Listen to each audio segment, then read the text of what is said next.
We've got to get into it. I want to talk about my black eye. Get in here, Stefan. Yes, this morning I got a black eye.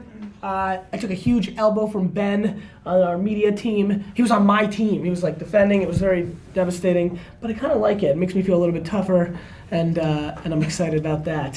Today we're doing a fitness entrepreneur-oriented show. We have two faces that you might have noticed and a new face for us, so we'll start with the lovely lady first. Nat, why don't you tell the Vayner Nation who you are, what this is, what you do, where you're from. Yeah. You get 18 seconds. Oh my God, 18 seconds. Natalie Jill, and what I do is more than 18 I'm Natalie Jill, and I simplify fitness and nutrition. So I make it easier for people that are busy. Everyone's busy, my gosh. But showing people how to. And what? Not everybody can just order, hire a full-time man. Not everyone. I mean, it'd be amazing if we could all right. have someone follow us around Right. and train. But so many people they can't get to the gym. They don't have time. They've got kids. They've got a job. They've got a lot going on, and I think people get overwhelmed and give up a lot because they think, well, I don't have an hour and a half at the gym, and I don't have a chef, and Do you think that's a bullshit excuse? Because nobody's busier than me, and I think that I fixed it. Now I fixed it financially, but it was really a mental shift more than like I'm sure that anybody who's watching right now that claims they're too busy to work out, if you audited their day, there's no way in their 12 to 18 hours that they're awake or whatever our person rolls that they didn't waste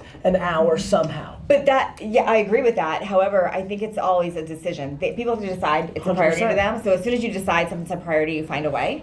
And agreed. For example, never in my life, even in the busiest and family and weddings and births, did I ever miss a play of a Jets game because I prioritized it. Yeah, totally. I mean, and people just like I say, it's like brushing your teeth every morning. I mean, most people. I totally agree. I hope most people brush their teeth in the morning. Mike does it. Oh, you don't? Yeah. No, Mike. Well, that's a good segue, Mike. No, I'm kidding, Mike. So before we get into Mike, which I think more of them know, where did you grow up? Like, how did you get into this? I grew up in D.C. and but I'm a California girl at heart, and that's where I am now. Okay. And I actually was in corporate America, hustling in corporate for years and years, but doing what? Doing dental implants. Isn't that exciting? dental implants. It's as exciting as anything else. Very exciting. I think it's more exciting than being an accountant. Yeah. Sorry. I was a sales director for a dental implant company, but fitness and nutrition was my passion, and it wasn't until I You're allowed to laugh.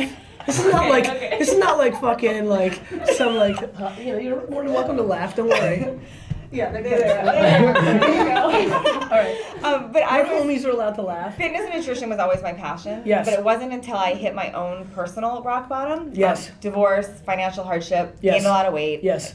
Mess of a life. Yep. That I had to decide, like you said, I had to make a decision that I needed to get back on track. So I made it this a priority to learn more about fitness and nutrition, and in changing my own self and sharing it on social media, which at the time I had no social media following. I had my 100 high school friends. Yep. But sharing what I was doing. And you did that where, on Facebook? On Facebook with my 100 friends. On your personal Facebook page. Just sharing what I was going through and my food and what I was doing.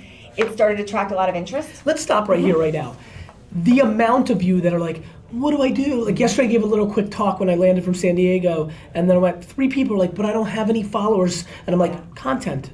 And they're like, what? And I'm like, man, like content. Like, and by the way, either you're good enough or you're not. Like there's a million Natalies that have shared their journey and nobody gave a shit. No. Like their high school 100 friends didn't care. It was